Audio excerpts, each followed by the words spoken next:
Frères et sœurs en Christ, la parole biblique de ce matin nous vient du livre des Actes des Apôtres, chapitre 2, versets 41 à 47. Actes des Apôtres, chapitre 2, versets 41 à 47. Nous lisons. Ceux qui acceptèrent sa parole furent baptisés. Et en ce jour-là, le nombre des disciples s'augmenta d'environ 3000 âmes. Ils persévéraient dans l'enseignement des apôtres, dans la communion fraternelle, dans la fraction du pain et dans les prières. La crainte s'emparait de chacun, et il se faisait beaucoup de prodiges et de miracles par les apôtres. Tous ceux qui croyaient étaient dans le même lieu, et ils avaient tout en commun. Ils vendèrent leurs propriétés et leurs biens, et ils en partageaient le produit entre tous, selon les besoins de chacun. Ils étaient chaque jour tous ensemble assidus au temple. Ils rompaient le pain dans les maisons. Ils prenaient leur nourriture avec joie et simplicité de cœur, louant Dieu et trouvant grâce auprès de tout le peuple. Et le Seigneur ajoutait chaque jour à l'Église ceux qui étaient sauvés. L'herbe sèche, la fleur fane et tombe, mais la parole de Dieu reste éternelle. Amen. Prions le Seigneur. Éternel Tout-Puissant, nous venons de lire tes paroles. Père, ouvre nos cœurs à accepter maintenant et à bien comprendre ce que cela traduit. À ta servante qui va les traduire, illumine-la du Saint-Esprit au nom de ton Fils Jésus-Christ. Amen.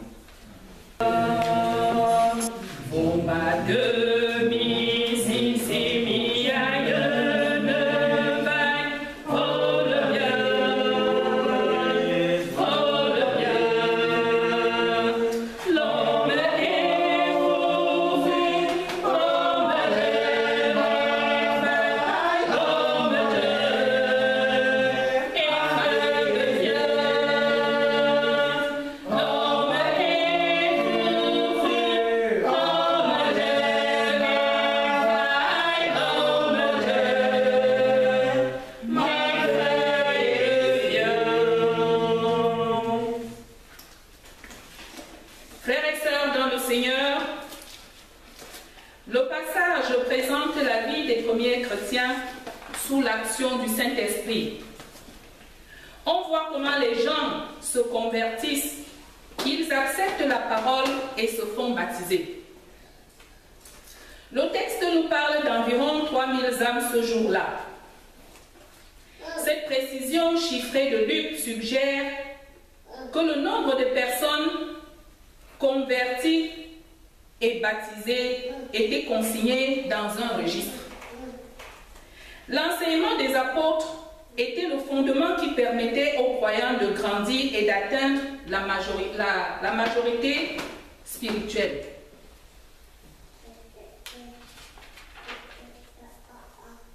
Elles étaient constituées par l'Écriture, la vérité relevée de Dieu.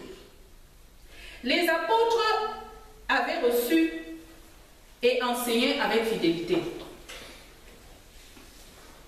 Comment ils acceptent et persévèrent dans l'enseignement des apôtres?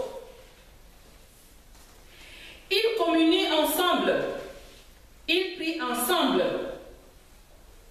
Les Saintes Écritures nous montrent que ces gens vivaient ensemble et faisaient tout ensemble. On peut quand même imaginer que si vous êtes tout le temps en train de prier ensemble, vous mangez ensemble, ça veut dire quelque part qu'ils habitaient ensemble, on ne sait pas. Il y a aussi en eux une crainte. Ces gens craignaient Dieu.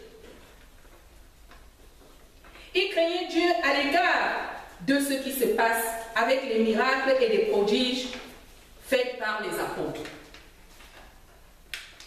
Les chrétiens deviennent donc les partenaires de Jésus et de tous les autres croyants. C'est pourquoi ils ont le devoir spirituel de s'encourager mutuellement à persévérer dans la justice et dans l'obéissance.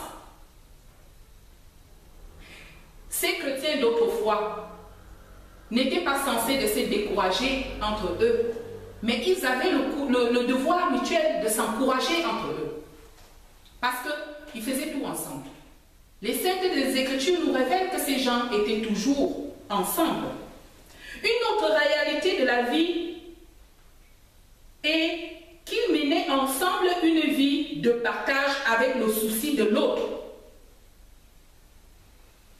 et de celui qui était dans le besoin. Ces chrétiens d'autrefois avaient toujours le souci de l'autre. Est-ce que l'autre se porte bien? Est-ce que l'autre était à la prière aujourd'hui? Sinon, pourquoi? Est-ce que nous, aujourd'hui, nous pouvons avoir le même comportement? Avoir le souci de l'autre, savoir si l'autre a mangé, savoir si l'autre n'a pas de problème, si l'autre ne veut pas la prière, pourquoi l'autre ne va pas à l'église? Nous, aujourd'hui, nous avons l'art de décourager les autres chrétiens. Parce que quand un chrétien vient te voir pour te poser la question que comment ça se passe là où vous priez là-bas, tu lui dis que ce n'est même pas la peine. Ces gens aiment trop le problème.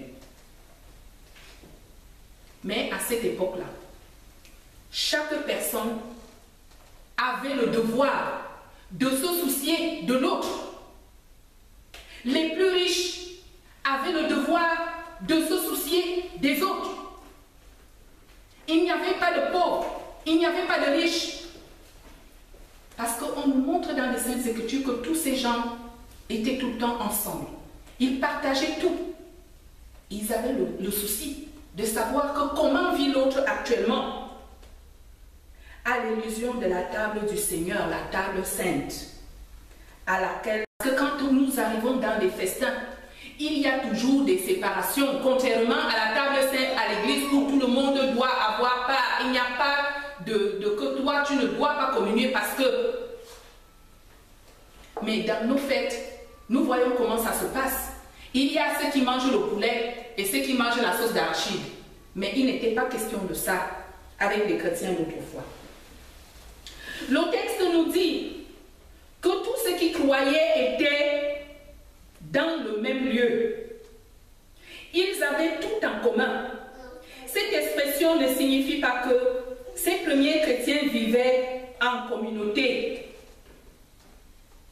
ou qu'ils mettaient tout en commun et redistribuaient les biens de manière égale, mais plutôt qu'ils attachaient peu d'importance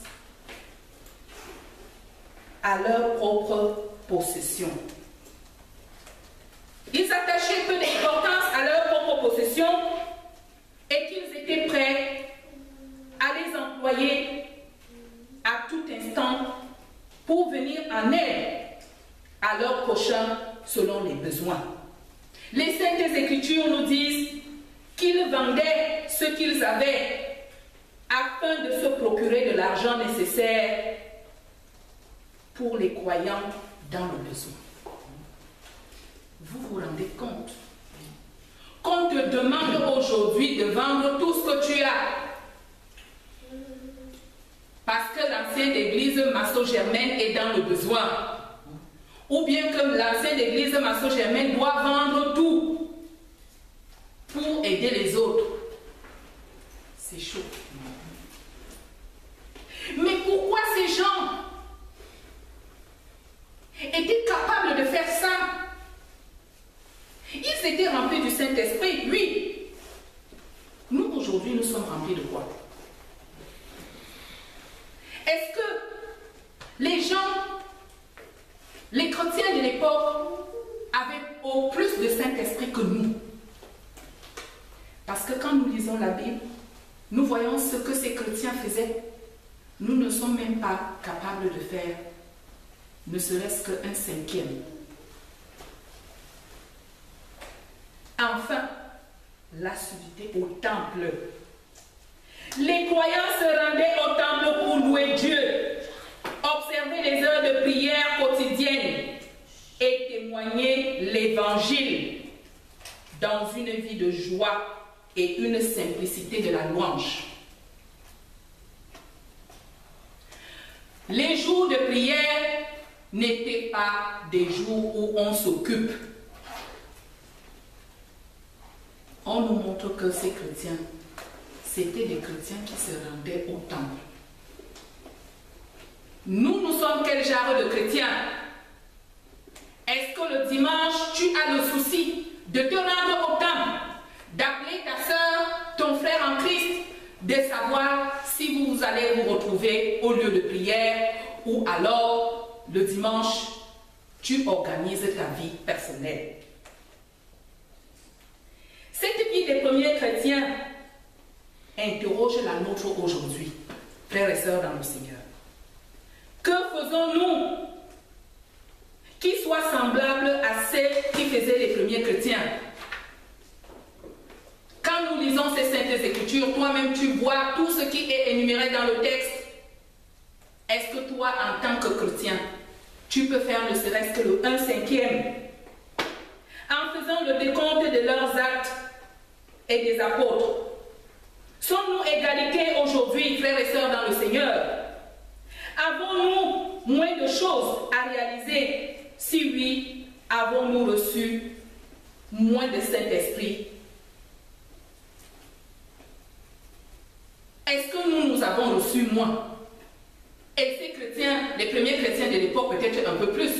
C'est pour ça qu'ils étaient assidus, ils étaient vraiment, c'était les chrétiens parfaits. Peut-être quelque part, nous n'avons pas, le Seigneur Jésus-Christ ne nous a pas donné assez de Saint-Esprit.